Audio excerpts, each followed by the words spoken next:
This is the download from Sounds Profitable, your daily source for the essential news in the business of podcasting. I'm Gavin Gaddis.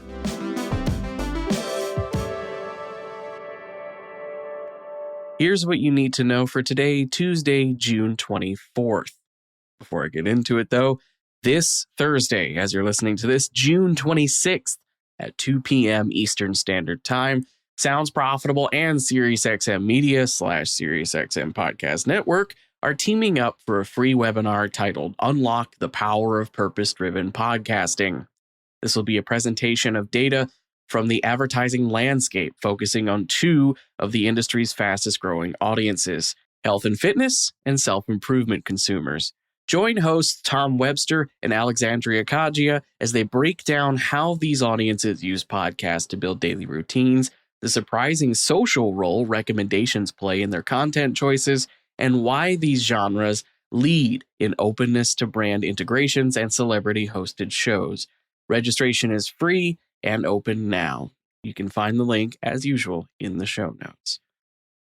For our first top story today, what podcasting gets right about attention, even if the budgets don't. This is an interview filmed with Brian Barletta from Sounds Profitable last week at Cannes Lion. This includes insights from the advertising landscape, by the way. Podcasting has left the phase of being a niche market, yet marketing budgets have yet to rise to meet that growth. Barletta compares podcasting to alt-rock in the 90s. It's not particularly alternative anymore, but people still believe that to be the case. There's also value in showing up in places that aren't specifically for one's chosen niche, but brands are at. The value of networking can pay off over months, if not years, and influencers are finding that out. Up to and including VidCon missing some familiar faces this year due to them going to Cannes instead.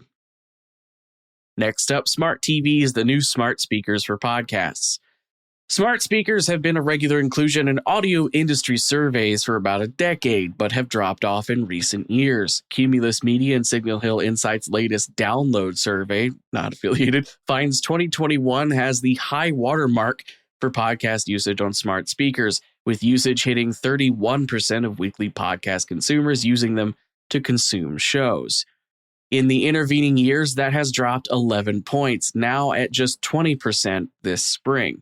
What has been gaining traction with podcast consumption is smart TVs, with the spring download finding 32% of weekly podcast consumer respondents are using a smart TV to consume podcasts, meaning internet-enabled TVs are second only to smartphones in devices people use to listen to podcasts, and are also ahead of both smart speakers and laptops. Next up, Crunchyroll to produce weekly Gaichi Okuda After Show podcast hosted by The Anime Effect. The new weekly audio podcast recapping popular shonen series Gaichi Okuda represents a new spin-off of The Anime Effect, a Crunchyroll-branded podcast produced in collaboration with Sony Music Entertainment. While the Gaichi Okuda After Show is not the first companion podcast to a popular anime series, it does represent an acknowledgement of podcasting's capabilities. The show in question is adapting a successful manga that's run for 3 years with an existing fan base who've been waiting over a year for the animated version. Die-hard fans of that manga likely are already tuned in, while the branded podcast can act as another onboarding point for a new and extended audience of podcast consumers. Thus concludes Anime Corner. On to our next story. Why there's a CPM slump in a growing CTV market. Buyers and sellers tell Digiday that while connected TV ad spend has increased, CPMs, cost per thousand impressions, are declining somewhere between 10 and 30% year over year, depending on which source you ask. While some of the change is based on the specifics of a given company's decisions throughout the year, there's also wider shifts, such as Netflix's CPM decisions last year, causing many other companies to also lower their prices in a race to the bottom.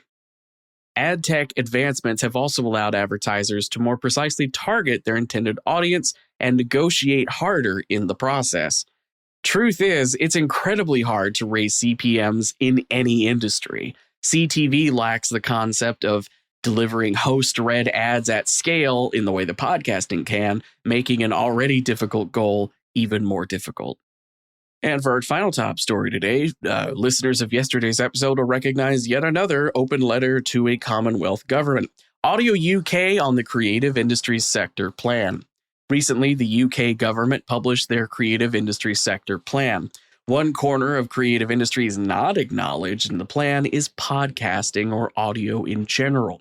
In response, AudioUK has published a statement arguing for podcasting and audio to be recognized for their contributions to media in the United Kingdom, estimating the overall audio industry has an annual worth of £5 billion.